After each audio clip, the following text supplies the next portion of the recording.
Messieurs, dames, Bandai, Ban Presto plus précisément, a dévoilé les quelques figurines qui arrivent en octobre dans les Game Center japonais et on va faire le point dans cette vidéo concernant les produits Dragon Ball. Parce que Dragon Ball c'est quoi? Ah oui, je t'ai entendu, c'est la vie ma gueule. Je suis chaud aujourd'hui.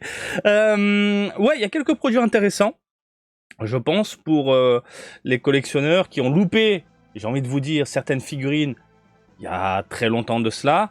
J'arrête de parler. Si vous êtes fan de Vegeta, Majin Vegeta et de Goku Super Saiyajin 2, il y a de quoi vous faire plaisir aujourd'hui.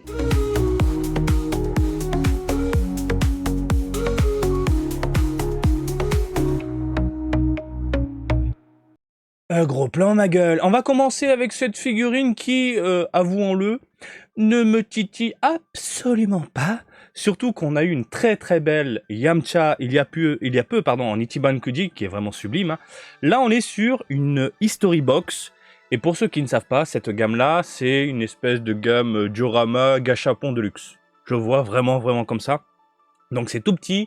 Ils mettent en scène du coup nos personnages et héros préférés dans un petit décor. Sauf que là, je trouve que c'est très moyen.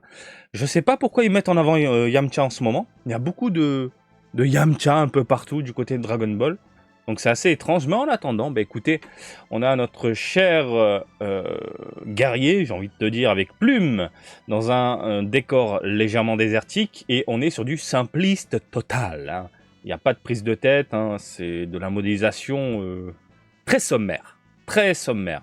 Ce qui me dérange le plus, bien évidemment, c'est au niveau des textures. On a du coin de l'œil ce rendu plastique dégueulasse brillant. Ça manque de nuances, ça manque de clarté, ça manque de choses, ça manque de peps, entre guillemets. Je suis, encore une fois, pas très fan. Cependant, les History Box peuvent surprendre. La preuve en est avec mes quelques vidéos diffusées à l'époque, quand je voyais en fait les photos promotionnelles, j'étais pas du tout emballé, mais quand ça arrivait ensuite dans les rayons, que je les voyais à travers les vitrines, je me disais, putain, finalement, ça passe bien. Ça passe même très bien. Donc à surveiller à la sortie, mais pour le moment, je suis pas du tout emballé, alors que, vous le savez, je suis le premier à sortir le porte-monnaie quand il s'agit de Dragon Ball, début Dragon Ball, années 80. Voilà. On enchaîne, messieurs, dames, avec ce gogo bien vénère. Il s'agit d'une Solid Edge Works de Gogeta en Super Saiyajin 4. Bon, pour ceux qui ont suivi l'univers de la figurine pendant plusieurs années du côté de Dragon Ball, vous le savez, du Gogeta Super Saiyajin 4, on en a eu à toutes les sauces, que ce soit dans les Ichiban Kuji ou les Game Center, voire même les figurines vendues en boutique. Figure Art Zero, je pense à la Dokkan Battle. Il y a eu des Dokkan Battle en Ichiban Kuji également. Il y a eu des FES, FES, conçus par Nakazawa. On a eu vraiment de tout. Pour ceux qui ont loupé du coup le Gogeta en Super Saiyajin 4 à l'époque, je pense que vous pouvez clairement vous faire plaisir avec cette figurine-là, qui de prime abord n'est pas du tout dégueulasse.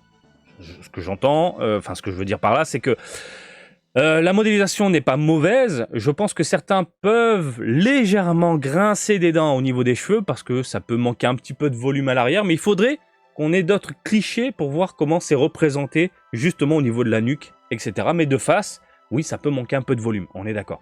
Cependant, globalement, elle n'est pas mauvaise. C'est pas non plus une figurine exceptionnelle qui t'en met plein la gueule, mais c'est pas non plus la figurine où tu te dis « Non, je zappe, c'est de la merde ».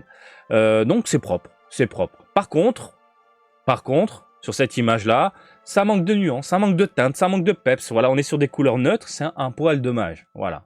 Peut-être au niveau des croissants, mais je pense que c'est juste l'ombre qui joue. Voilà. Mais bon, globalement, on est sur un produit, j'ai envie de vous dire, assez satisfaisant. Voilà. Là, on va parler de deux produits qui risquent de titiller pas mal de personnes, à savoir des matchmakers. Alors, les matchmakers, pour ceux qui ne savent pas, ce sont...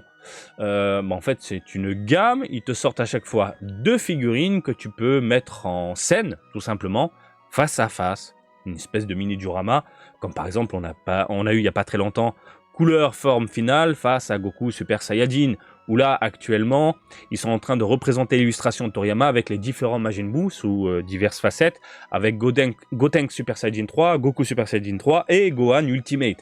Pour, octobre, les consommateurs vont pouvoir se faire plaisir avec, encore du Majin Vegeta face à Goku en Super Saiyajin 2.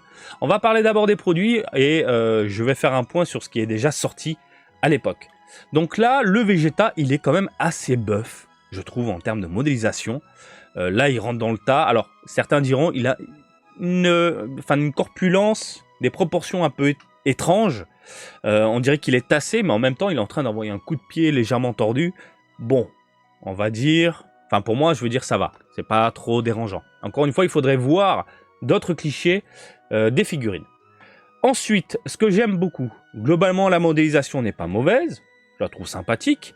Les Venas sur le crâne, le Majin, qui est, cette fois-ci, j'ai l'impression, carrément gravé. Comment c'est amené, là? Bref, c'est pas juste de la peinture posée. Il y a quelque chose qui a été sculpté sur le front, j'ai l'impression. Eh bien, ça a son charme, je trouve. Je sais pas ce que vous en pensez, mais c'est pas, ça passe. On a une petite jointure en plein milieu. Par contre, là, il triche un petit peu avec Photoshop. On le sait déjà, les matchmakers, il n'y a pas de teinte, il n'y a pas de nuance, il n'y a rien. Démerdez-vous avec, c'est-à-dire des couleurs neutres. Et puis, bisous, au revoir.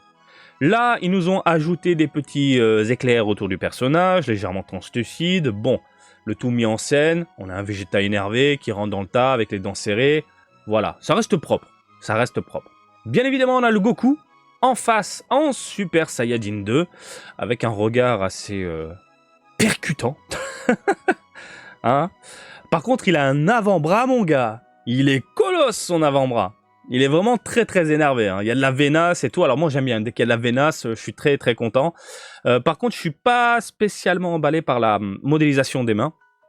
Regardez ces doigts ultra collés en un seul bloc. Ça, c'est vraiment pas mon délire. Le visage est propre. Voilà. On a les cheveux en pointe piquants. On a les éclairs un petit peu partout. Bref, on est sur une gamme sympathique de prime abord. Alors, encore une fois, si vous suivez la chaîne depuis très longtemps, si vous suivez un peu la collection des figurines Dragon Ball, mais là vous vous dites, c'est bizarre. Mais je les ai déjà vues, ces figurines-là. Et oui, tu peux penser aux Dokkan Battle qui sont sortis il y a un petit moment, qui sont tout simplement exceptionnels. À l'époque, on avait eu droit, du coup, à une collaboration Dragon Ball Z Dokkan Battle, directement dans les Game Center. Vous avez les déballages sur la chaîne, excusez-moi. Et là, on est sur des produits bien mieux travaillés, puisque on a droit à des teintes, différents rendus, une modélisation qui déchire, et là, la gueule du Goku, je suis désolé, elle a rien à voir. Elle est vraiment mortelle, là, sa tronche, quoi. Voilà, tac. Regardez les dents, comment c'est foutu. Voilà, c'est très lisse au niveau du rendu. Et puis là, on se tape un Goku bien vénère en Super Saiyajin 2. Alors peut-être que oui, les éclairs sont mieux faits de ce côté-là, j'ai l'impression, ouais, bien modélisés, tordus, alors que l'ancien modèle, on est sur des trucs un peu flat.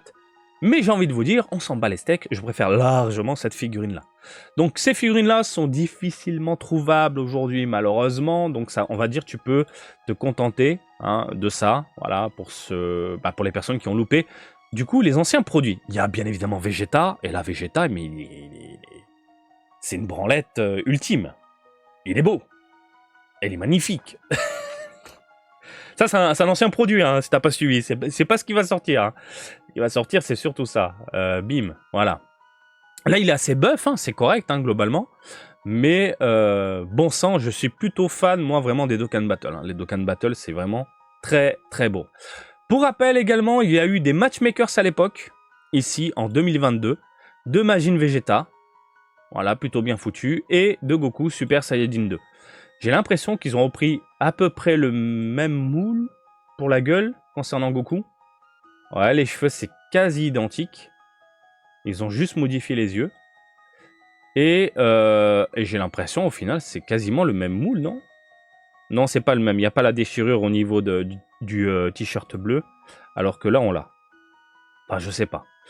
En attendant, on avait droit à une matchmaker. Ah, il y a la Vénace, il y a tout. C'est bizarre. C'est peut-être le même au final. Ils ont juste modifié. De temps en temps, pour ceux qui ne savent pas, hein, Bandai modifie d'anciennes figurines, change un petit peu la pose, les yeux, les machins, et ils sortent une nouvelle gamme. Donc oui, on a droit du coup à deux séries matchmakers avec Vegeta Majin Vegeta et Goku Super Saiyajin 2. Mais au final, le Majin Vegeta n'est-il pas le Super Saiyajin 2? C'est une interrogation que je vous pose. Et le Vegeta, bien vénère de ce côté-là, avec les Vénas. Il est où le VV? Il est là. Hein? Vénas? Non, c'est pas le même produit. C'est vraiment pas le même. Limite, je préfère celui-là. Il est quand même buff, hein. Là aussi, il est ultra buff, alors que la Dokkan est bien plus svelte, je trouve. Par contre, j'aime beaucoup les vêtements comme ça, en un seul bloc.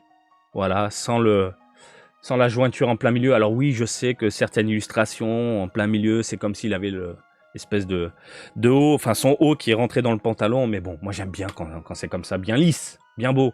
Voilà, bien vénère. Tiens, les roubignoles de Vegeta. Bref, je pense qu'on a fait le tour. Il y a de quoi faire plaisir à tout le monde, un petit peu, hein. Et puis voilà. La seule figurine qui me plaît pas vraiment dans ce lot-là, c'est principalement cette Yamcha. Voilà, messieurs, dames, on a fait le tour des figurines qui arrivent en octobre du côté de Dragon Ball. N'hésitez pas à me dire pour quel joujou vous allez craquer dans les commentaires pour ne pas changer. Et comme d'habitude, je vous invite à me suivre sur Twitter, Facebook, Twitch et TikTok, Marty Japan. Et je vous dis à très bientôt. Allez, salut, bisous, ciao, ciao!